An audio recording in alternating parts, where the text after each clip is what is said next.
खुदीराम बोस, बहुत सारे वीर जो इस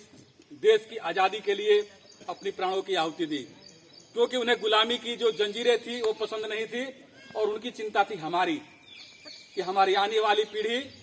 जब आएगी तो हम ऐसा कुछ करके जाएंगे कि उनको इस गुलामी की वातावरण में सांस न लेनी पड़े। इसलिए उन लोगों ने अपनी प्राणों की आहुति दे करके और हमारे लिए आजादी हमें दे के गई और हमारे कंधों पे एक बहुत बड़ी जिम्मेदारी दे करके गए कि हम तो तुम्हें आजाद करके जा रहे हैं इन अंग्रेजों से, लेकिन तुम्हारी भी जिम्मेदारी बनती है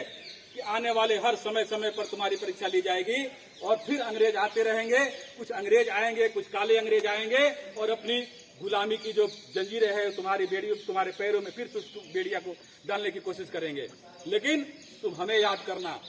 तुम भगत सिंह को याद करना, तुम चंद्रशेखर आजाद को याद करना, तुम खुदीराम बोस को याद करना, तुम महात्मा गांधी को याद करना,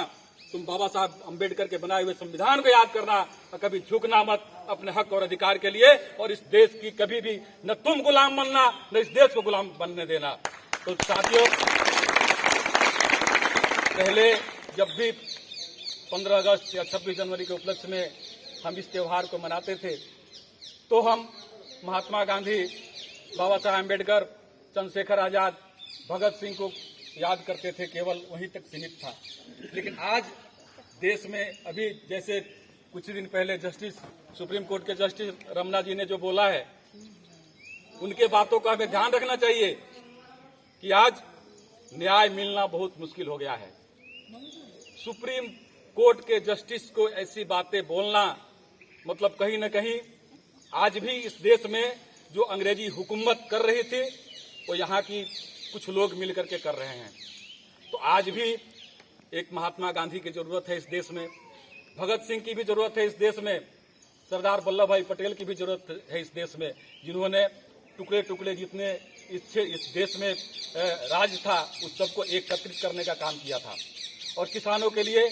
अपना संघर्ष, बहुत बड़ा संघर्ष किया था और किसानों को उनका हक और अधिकार दिलाया था। आज भी हमारे देश में ऐसे बहुत सारे लोग हैं जो किसान और मजदूरों के लिए अपनी अपनी भूमिका निभा रहे हैं, लेकिन हमारी भी जिम्मेदारी बनती है। और आने वाले भविष्य, ये जो बच्चे हैं हमारे, ये आने वाले देश के भविष्य हैं, इनकी शिक्षा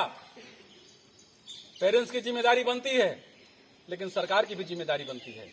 क्योंकि ये बच्चे आगे चलकर के इस देश का भविष्य बनने वाले हैं। अगर कोई एक व्यक्ति अपने बच्चे को शिक्षित करता है तो ये देश के लिए बहुत बड़ा एक उपकार करता है, क्योंकि अगर बच्चा पढ़ा लिखा नहीं होगा तो आगे चल के गलत रास्ते पर जाएगा। कोई आतंकवादी होगा, कोई चोर होगा, कोई बेईमान होगा, उसके लिए एक प्रशासन लगाना पड़ेगा, उसके लिए आर्मी और बढ़ानी पड़ेगी, उसके लिए पुलिस बढ़ानी पड़ेगी। लेकिन एक बच्चा अगर आपने शिक्षित कर दिया, आपका बच्चा शिक्षित हो गया, तो बच्चा देश में हमेशा अच्छा काम करेगा, देश में बड़े बड़े जो विकास के काम है उसमें अपना भागीदारी निभाएगा। तो प्रत्येक व्यक्ति का जिम्मेदारी है कि अपने बच्चे के एजुकेशन पर अपना ध्यान दे, लेकिन साथ साथ सरकार की जिम्मेदारी बनती है कि उस पेरेंट्स की स्थिति क्या है, उस स्थिति के हिसाब से हम उसकी मदद करें और बच्चों के एजुकेशन के लिए उनकी व्यवस्था करें। लेकिन आज इस देश में ऐसी व्यवस्था शायद कहीं न कहीं गड़बड़ हुई है। जैसे हमारे बच्चे हैं, आज जो शिक्षा का इनका समय है वो समय ऐसा समय है कि अगर एक आध साल